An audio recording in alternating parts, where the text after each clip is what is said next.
Welcome to Deep Dive by House of Undine, the wellness podcast where peace meets power and depth drives everything. Interviews, insights, meditations, and more.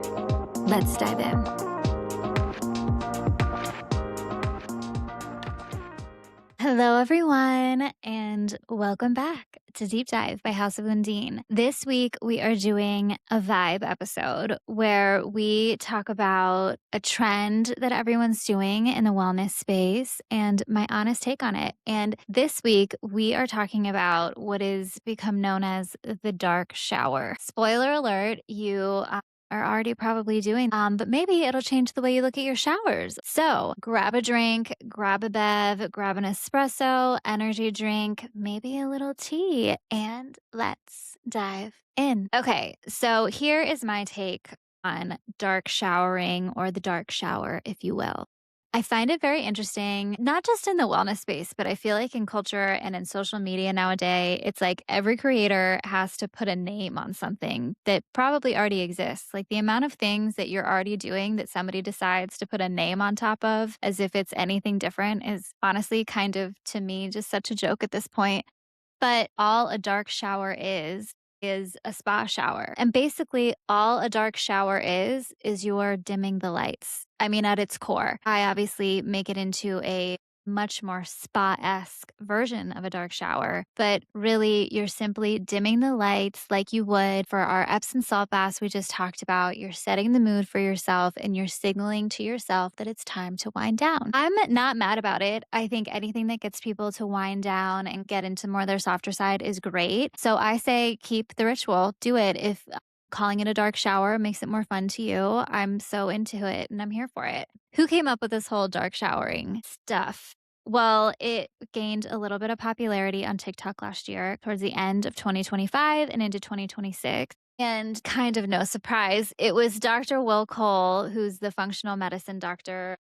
He has his own podcast, but he's kind of gone viral for some things having to do with one of his clients, Gwyneth Paltrow. He took a lot of heat at one point because I think something about like her cleanse or something. I don't know. There's been a few things. I mean, he says things that get people talking. So he's the one who kind of attached the name and the protocol to what a dark shower is. And he claims he prescribes it to patients. I mean, you could prescribe this to patients. I think it's just something you can suggest to people to do because it's good for them. But he's the one who started talking about it.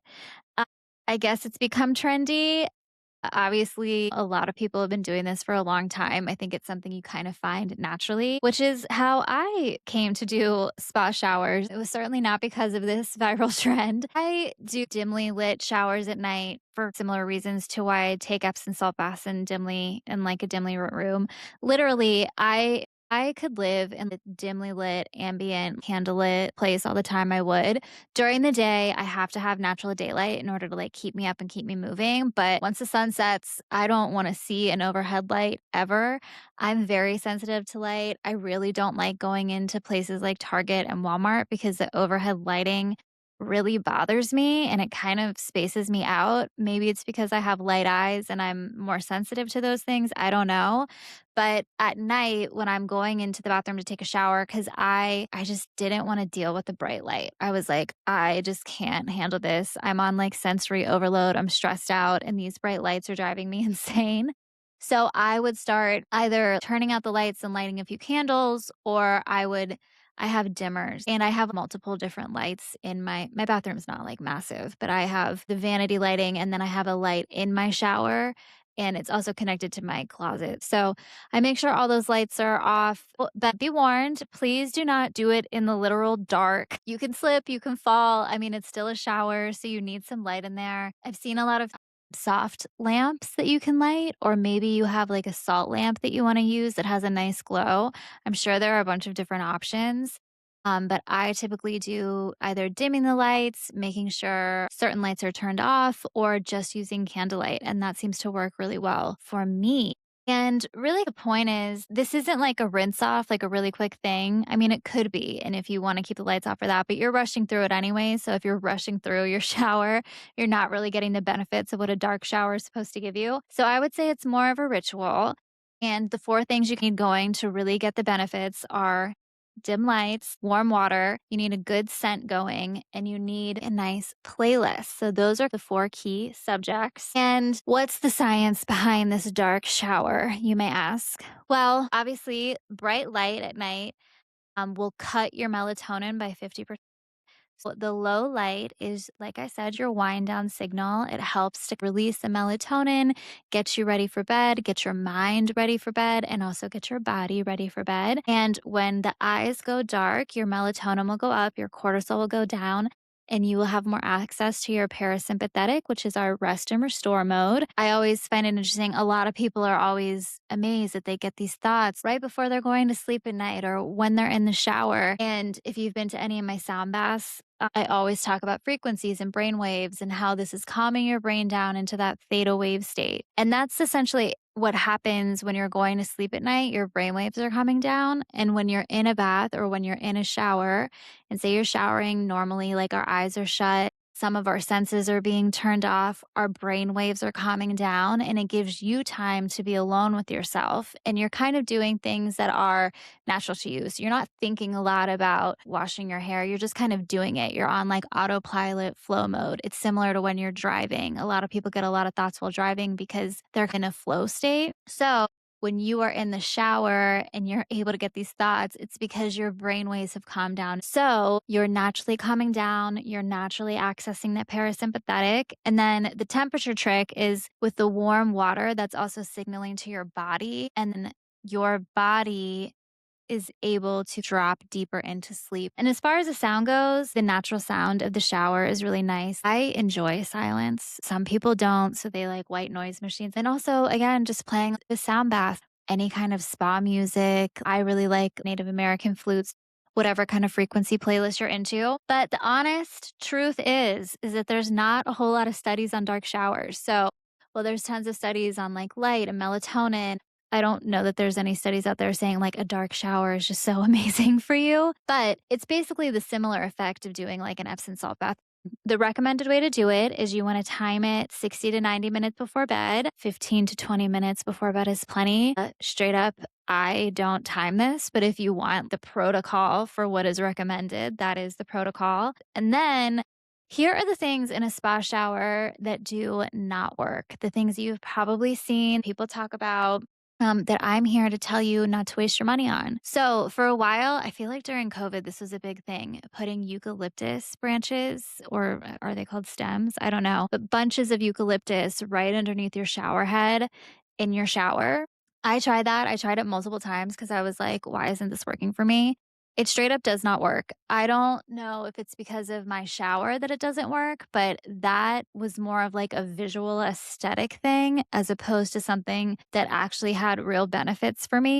I have a standing shower. It doesn't have a tub in the bottom and it's glass and then it's open up top. I just don't think that my shower itself ever got steamy enough or hot enough for the oils in the eucalyptus to really release. So I could never smell it. I also don't necessarily have like a really sensitive nose. So maybe if you have more sensitive smell, you would pick up on that more. But I basically never smelled anything. I think the only way that that would really work is if you have an actual steam shower and it's totally enclosed, and then the eucalyptus gets hot enough that it can release those oils. So, unless you have a steam shower, I wouldn't waste my time with that. Also, I've never had any good experiences with shower steamers, those little discs that you put on the floor of your shower and the water will dissolve it and it's supposed to release these smells that are supposed to make it like a spa shower. Those are expensive and the smells in my shower anyways last for like 30 seconds. So, I haven't found a brand that works. If you know of one, let me know because I'd love to try it, but I kind of think those are a total waste. What I haven't really tried is this shower spray. I've heard a lot of people use, I think it's like European Spa Source, and it has these like spray essential oils that you can spray in the shower. My fear is again, it would smell really good for like maybe 30 seconds and then it would probably disappear. So those are my thoughts on things that probably don't work. Don't waste your money on, even if they look nice and they sound nice and it sounds luxurious. Maybe avoid, or if you know something better, DM me and let me know. I would love to hear the things that I actually use in the shower to make it a spa experience. So, If you tuned in to my products that I've been loving a couple months ago, I told you that I am super into Cyclar, their in-body shower oil. It's become one of my favorite products. I use it at the end of my showers. It's amazing. Absolutely love that. Again, I talked about the body wash I use, which is Salt and Stone, Saffron, and Cedar. Smells absolutely divine, makes it feel like a total spa. Also, when you get candles, get a scented candle. Forgetting the names of the ones that I love right now, but if you're interested in the candles, DM me and I will tell you exactly which candles I love. But just get a scent you love, light it, make it a bougie candle, make it fun. And I would get like one really nice scented candle. Then otherwise, you just need some white ones that you can light that are inexpensive, that you don't care about burning to kind of create the ambiance. Don't waste a ton of money buying really expensive candles that are just creating the lighting for you. And then as opposed to like a shower steamer or the eucalyptus, I would honestly just get an essential oil diffuser and put it in your bathroom and put a couple drops. I use the Vitravi essential oil diffuser. My one tip for those is when you fill up the water, you don't really want to fill it up past where like the little divot is on the inside, and you will only need a couple drops. But if you fill that up too much with water, it will dilute the whole solution and it won't really produce very good smells. So my recommendation is to keep the water at a minimum inside of the diffuser. And use real essential oils in there. Again, I mean, I've talked about the ones I love, but I love rose, I love jasmine, I love bergamot, I love orange, actually, is one of my favorite scents. Lavender's a classic, surprisingly not necessarily my favorite, and I do love a eucalyptus and sage scent. And then after, I love using a bath sheet. They're really big, really soft. I think investing in like really good towels is such a nice thing. If you have a towel warmer, even better. If you know a good towel warmer, let me know. And then, yeah, get your robe, get your slippers. I personally love a silk robe, but sometimes after I get out of a shower, a cotton robe is nice just to feel really cozy. I just think it's a great way to do something that is a little bit quicker than, say, an Epsom salt bath, which is going to take you 20 minutes. This way, you can get in, you can get out, you can kind of sink more into your feminine. If you have a little more time, and you want to make this more of like an everything spa shower, add some exfoliation, do a little lymphatic drainage. Maybe you want to do some dry brushing before you get into the shower. Also, I love a hair mask. My hair is really dry because I'm not sure if I've told you guys this, but I have to dye my hair like every 2 weeks because I have really bad gray hair. My hair does not dry naturally very well. It is super, super frizzy, and there are a lot of hair products that just do not work for me. I only have a few brands that I really actually enjoy. But for your scalp, I would use the Miele Rosemary Mint Oil at the roots. I think that stuff is great. It really feels good. And for a deep conditioner, I love all Virtue products. I've never really used a bad one. They work really well in my hair. They are my favorite products. Last but not least, if you want to do your spa shower in the morning, your dark shower in the morning, you want to start off a little low cortisol. A fun way to end it is on cold. So you do the whole warm shower, you do everything, and then at the end, you turn it to cold and do about a minute in the cold. And it's a great way to replace something like a cold plunge. It's a much more cost-effective way to do it.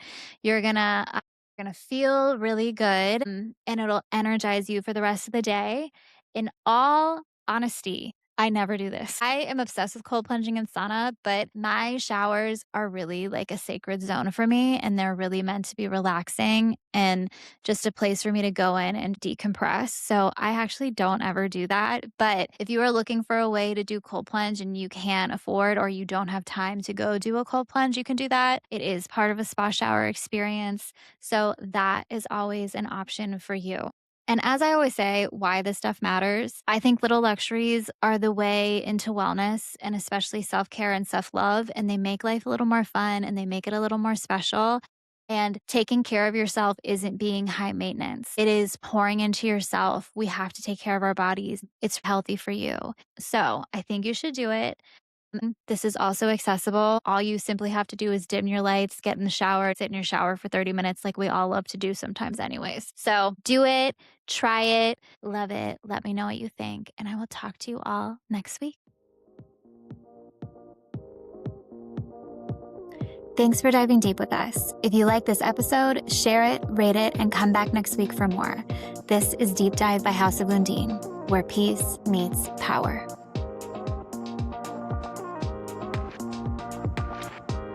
The content presented in this podcast is for informational and educational purposes only and is not intended to constitute professional advice of any kind, including but not limited to medical, legal, financial, psychological, or other professional services. Nothing discussed should be interpreted as medical advice, diagnosis, treatment, or prevention of any disease, nor as a substitute for advice from a licensed physician, healthcare provider, or other qualified professional. You should not disregard or delay seeking medical or other professional advice because of something you have heard on this podcast. Always consult a licensed physician, healthcare provider, or other qualified professional regarding your specific circumstances before making decisions related to your health, treatment, medication, supplements, finances, legal matters, or lifestyle. If you believe you are experiencing a medical or other emergency, contact your physician or the appropriate emergency services immediately.